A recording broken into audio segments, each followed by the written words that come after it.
Senate Bill 5096 is declared passed. It penalizes small business owners. The Washington State Legislature just wrapped up a productive 105-day session in Olympia, mostly by Zoom. From more police accountability to reducing drug possession penalties while providing more help. Do you need harm reduction stuff? Lawmakers favored a compassionate approach with a racial equity lens. Dollars are scarce, but we fund our values.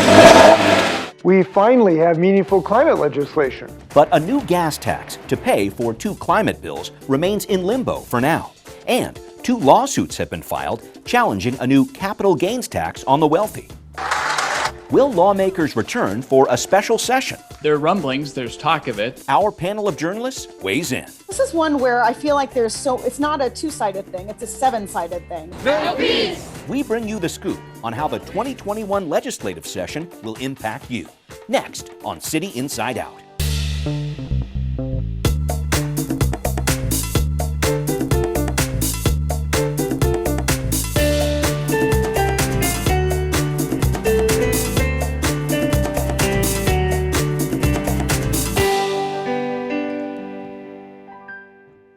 Welcome to this edition of City Inside Out. I'm your host, Brian Callanan. From new laws on police reform, a capital gains tax, a clean fuel standard, and more, our state legislature was very busy in the session that wrapped up just a few weeks ago.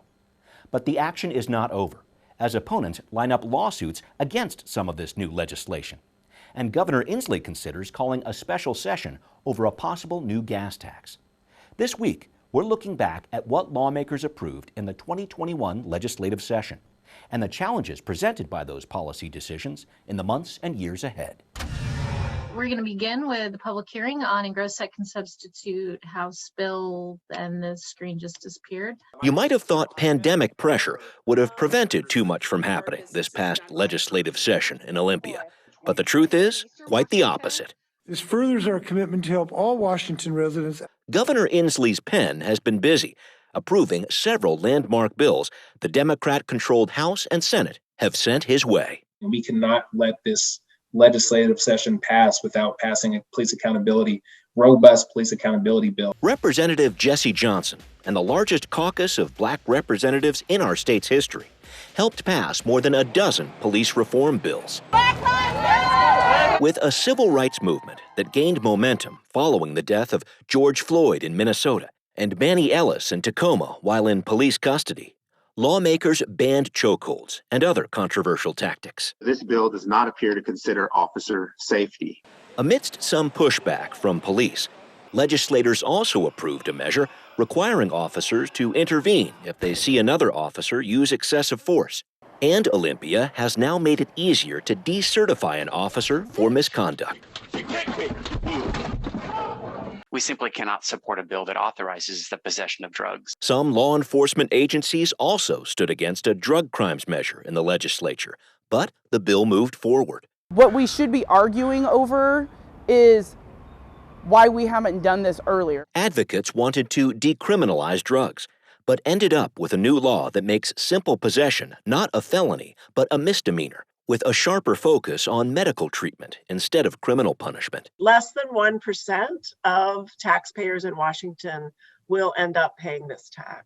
Plus, state lawmakers pushed through a new tax on capital gains, a longtime goal for Democrats in Olympia, who are intent on changing Washington's standing as the state with the most regressive tax structure. It's not going to be good for Washington state. But opponents point out the IRS calls capital gains taxes income taxes, which are illegal in our state, and at least 2 lawsuits have been filed against the new state measure, which would levy a 7% tax on profits over $250,000 a year from things like stocks and bonds to support early learning and childcare.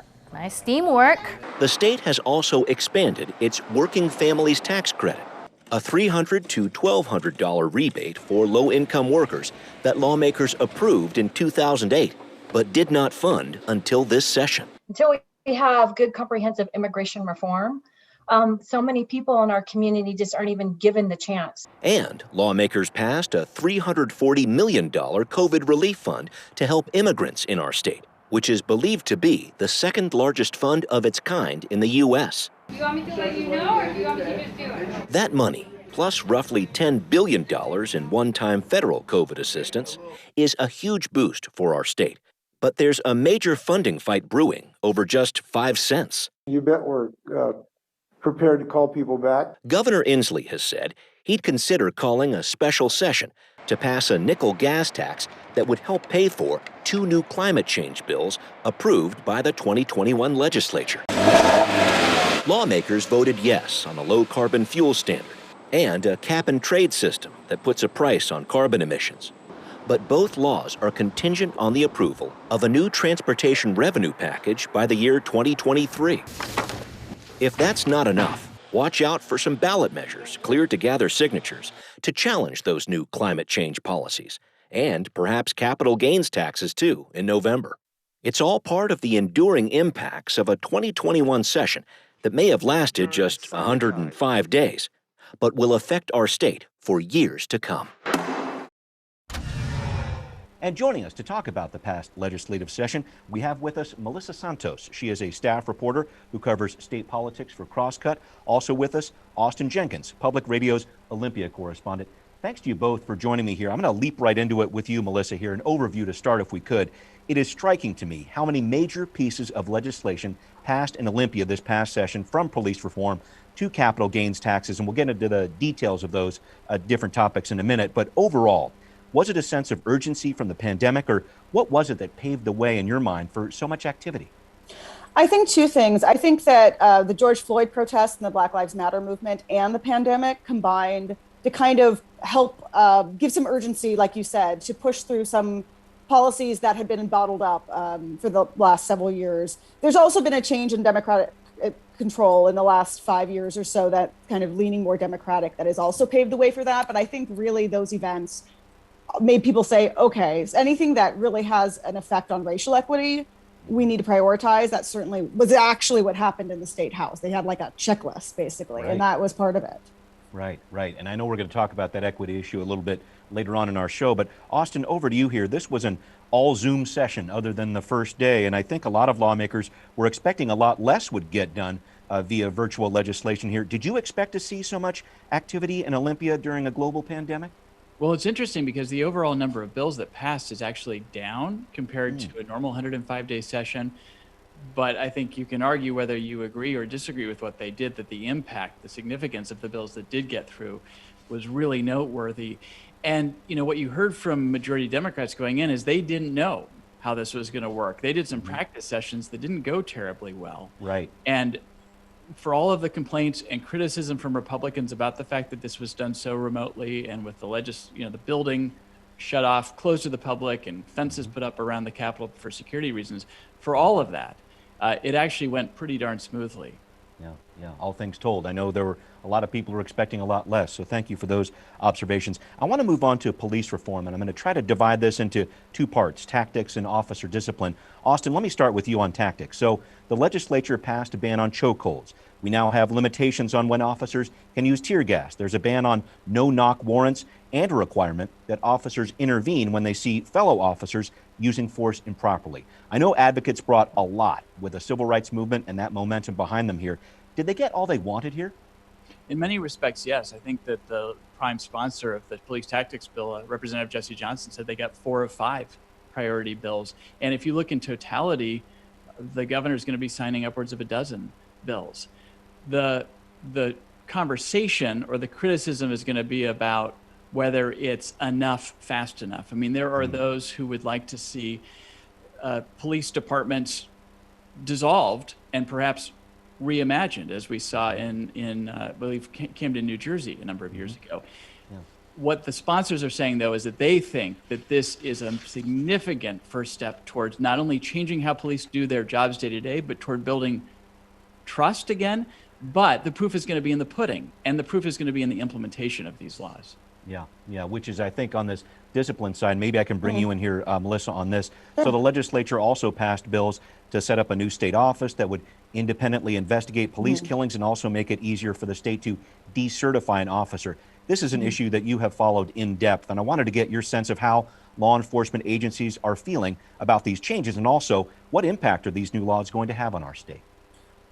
The bill to make it easier to decertify officers, I think that a lot of the law enforcement unions and leadership groups who are apprehensive about that, even, one of the groups that has been supportive of some of these other measures, such as the tactics bill you mentioned, the Fraternal Order of Police didn't jump behind with its support of this decertification bill. And they said because it was so wide ranging, right? They thought it put too much into this body, too much control in this Criminal Justice Training Commission that would kind of, hear these disciplinary, appeals and that would basically kind of decide whether officers can stay officers. They thought that state body shouldn't have that much control compared to local departments. And there's a bunch of other things in that bill. It's kind of a huge bill that deals with also making disciplinary records more transparent and, making it so it's easier to just stop cops from being cops if they use excessive force or lie or fail to intervene if some other cop is doing something wrong. So the law enforcement groups I think are iffier on that one, even when they've supported some of the other individual measures. And maybe I can follow up with a quick sidebar here. Interesting to me, Sue Rahr, the former King County Sheriff and Executive Director of the state's Criminal Justice Training Commission, since 2012 has retired. Monica Alexander, the first African-American female sergeant in state patrol history, is interim director now. If either one of you wants to comment here, is this a sign of a new approach to training officers in our state? How do you look at that change in leadership and what that means? I'm not sure. I think Sue kind of was promoting the idea of making officers, guardians instead of warriors, that sort of idea. So I'm not sure how much Monica will change. I haven't talked to her about sort of her difference in approach, but I think that the Criminal Justice Training Commission has been trying to get officers for some time away from the approach that they are, sort of combatants in the communities or sort of a militant presence. Piece, So I mean, I think that's been the push for a while, and I think that the hope is some of these bills will make that actually trickle down through the departments more than maybe it has so far. Austin, any thoughts on Monica Alexander? It's a new role for her. It is a new role for her, and I think what's significant is that even if the way that police officers are being trained at the academy is evolving and being done differently, it also matters how those officers are then trained when they join their departments and hit the streets with their field training officers. And so you can do a lot in the academy to prepare that next generation. But if you don't have buy-in from the agency themselves, because the old line is, you get in the passenger seat with your field training officer and they say, forget everything you learned in the academy. Now we're going to show you how it really is on the streets. So long as that's going on, it sort of undermines the reform efforts that are happening at the academy. Excellent point there. Melissa, let me jump back to you and talk about a major change in drug laws in our state. So the state Supreme Court essentially struck down our law about possession of a controlled substance in late February. The legislature was racing to the finish line with some changes here. So overall, possession used to be a felony. Now it's a misdemeanor. There's this stronger focus on treatment and diversion programs rather than criminal punishment. This opens up a ton of past cases that the courts will have to reconsider. And now municipal courts have a ton of work ahead as well, dealing with these misdemeanors in the future. What impact do you see coming with this new policy on hard drugs? Well, theoretically, even though the legislature did reinstate it being a misdemeanor offense for drug possession, the court just struck down entirely the felony statute, so there was nothing, right? The legislature said it will be a misdemeanor for some time, for a few years here, but the first two misdemeanors, we're sending people to treatment. We're going to send people to some sort of diversion program and try and keep them out of the criminal justice system. And that was the compromise that was reached. So, I mean, theoretically, that will hopefully connect people to treatment. There was some $80 million put in the state budget to try and beef up those systems. But I think we do have to see long term if that is that enough money to actually support that a system to actually help people. Is that enough? And then down the road, what do you do in a few years? I believe there's some sort of sunset clause on that bill, or, the intention is certainly that we'll revisit this in 3 years. So, I mean, there's some uncertainty about how it will work and whether, tension about should we completely decriminalize this and should that be the end goal? Yeah, difficult to know on that one. I know Oregon voters passed that idea of legalizing drugs essentially last fall. But Austin, let me go to you on this. There were a handful of cities around the state that passed their own drug possession laws while waiting for Olympia to figure this out. And I think it's also worth noting that not every community in our state has diversion programs that are built out to help people with drug addiction. So I'm looking towards the future here. How do you see this law being enforced, and what effect is it going to have? Well, I think certainly one of the reasons why the legislature acted is because they didn't want a patchwork response to this. And I think the answer is we don't know, because they're going to spend the next 2 years trying to figure this out. This is really a temporary fix, a temporary patch, while they try to determine what a long-term sensible policy looks like. But I think a little bit of just a bit of context I would offer is we have put hundreds of millions of dollars in recent years into behavioral health, and specifically mental health in this state. It's probably going to require something similar, something at that scale, in terms of making drug treatment more available. And what you hear from the treatment advocates is it's not just the treatment itself. You need the services before that. And that means deploying teams to find people and to let them know what's available, then getting them into treatment, and then a lot of support services after. And and what's been going on is Medicaid pays for the treatment, which is like the middle part of this, but isn't paying for the front end and the back end. And what the advocates are saying is that has to change, because if you don't have all three legs of that stool, it's not going to work. Very interesting piece there, too. I know law enforcement assisted diversion, it's worked very well in King County, but not every county has that type of system. Austin, let me stick with you to talk about the capital gains tax, if I could. A long-time goal for Democrats in Olympia, and this year they got it. A 7% tax on profits over $250,000 for the sale of things like stocks and bonds, which was a big change from the 9% and $25,000 the governor was looking for initially here. But as you reported, even before the governor signed this into law, there was a lawsuit filed against it by the Freedom Foundation. They say this is not an excise tax, but an income tax, which is unconstitutional in our state. I think legislators knew this legal challenge was coming. So what happens now with this? Yeah, so they did know this legal challenge was coming, and in some ways I think they welcome that. They want this to be figured out. And there's two kind of possible scenarios. One is that the court will look at this and decide whether it's an excise tax or an income tax. The other possibility is that this will get to the state Supreme Court, and the Supreme Court will start to revisit its earlier case law around whether a graduated income tax is constitutional or unconstitutional, which is actually the hope of some, if not many, Democrats around this. So this could potentially be setting up a test case for a much larger question about a graduated income tax.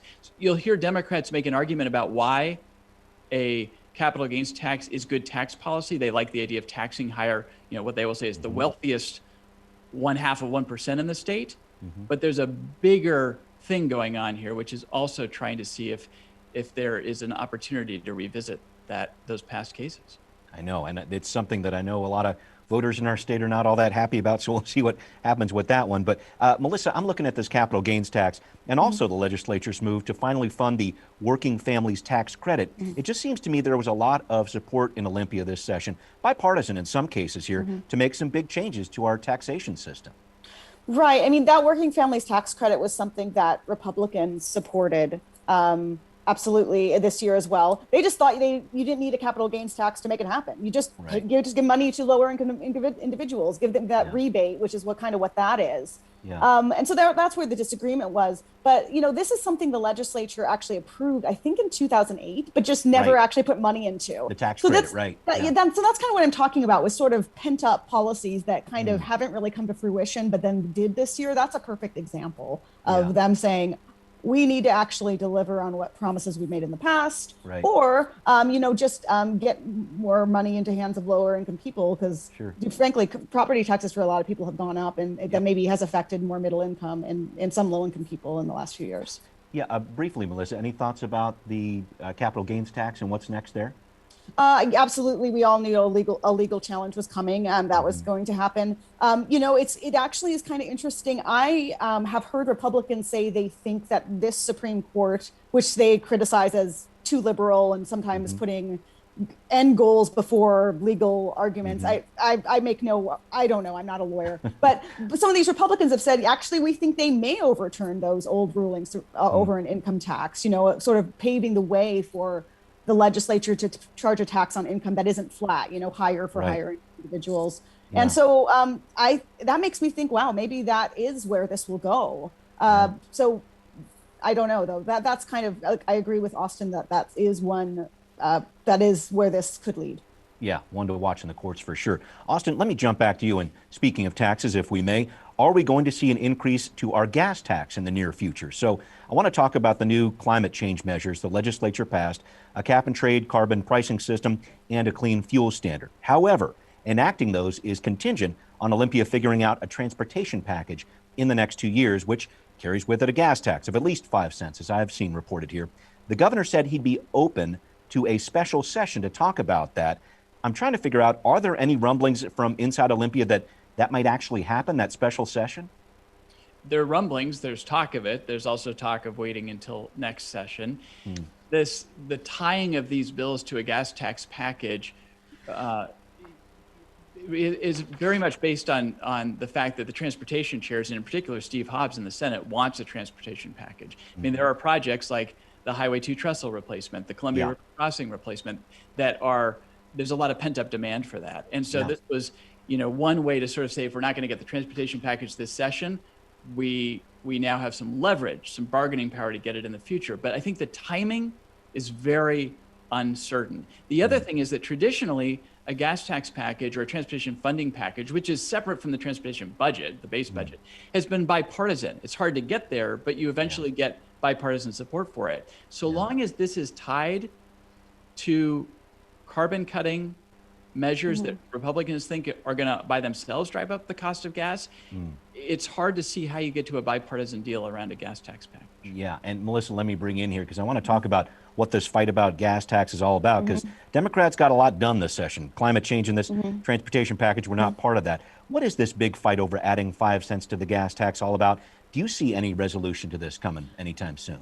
This is one where I feel like it's not a two-sided thing, it's a seven-sided thing, or actually most issues in the legislature are like that. But we have people sort of who want to see a lot more transit projects and think that some of the proposals that were on the table, even from Democrats, were too focused on highways. Should we even be expanding highways right now in this whole climate change era where we have this a lot of concern about the environmental impacts of driving? That's one thing I hear a lot from folks, especially in King County. But on the other hand, people who live in communities that are very car dependent say, yeah, we need to do both things. We need to do all these things. So that's one debate. And then, Republicans also are concerned about the gas taxes combined with potential increases from these other climate change related measures, a clean fuel standard, a cap and trade, and how much will gas taxes increase. And the real problem is gas taxes are actually a declining revenue source because of fuel efficient cars. So it's just like this big mess. And that's one reason they couldn't figure it out this year.